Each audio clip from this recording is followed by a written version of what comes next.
Welcome back to the short bus build, where I knew I wanted a side door on the van. So I had to get a wheelchair lift vehicle, and the first thing that had to come out was that wheelchair lift. So I'm looking forward to many beautiful views laying in my bed. I had to work for it though. Most of the bolts were rusted and were not just going to come out traditionally. So I had to bust out the angle grinder and a cutoff wheel for my first time using those. And thankfully, the two seat dividers that were left and the one seat did come out pretty easily with some PB Blaster. So, removed the rest of those so I could see what space I was working with, and then I had to remove the stop sign, which was probably one of the easiest projects that I had. Came off real easy, and there was a lot of bus electronics that came along with that stop sign. So I had to remove almost all of those were useless to me.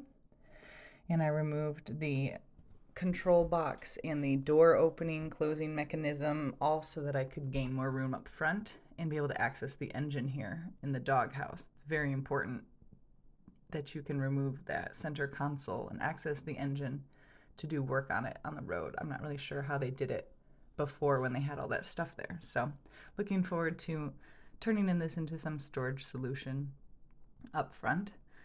And then I knew that I wanted to be able to move air, and I wanted two exhaust fans this time around on the road. I don't have an air conditioner, and I typically chase decent weather, but it does get hot. And I figured what better way to install exhaust fans other than get rid of one hatch, because why do you need two? And they don't make emergency hatch sized fans. So I had to remove this hatch. I had to prep the hole, and I used rust neutralizer, which apparently didn't end up working because once I went back up there to check on it with the paint, the rust had come right through.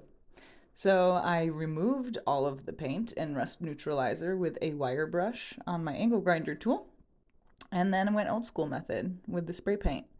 So here I am reading the bottle multiple times to prove that it hopefully will work, and then it was off to prep the sheet of metal that was going to cover this hole that I would cut into for my exhaust fan. So I pre-drilled holes all around the side before I painted it with a paint for galvanized metal, and then proceeded to put butyl tape on it. Pre-drilled holes into the bus, which was silly because once you put the butyl tape on the sheet metal, it's going to sit wherever it wants. So pre-drill your holes after it's on there, seal your screws real nice, and hatch deleted.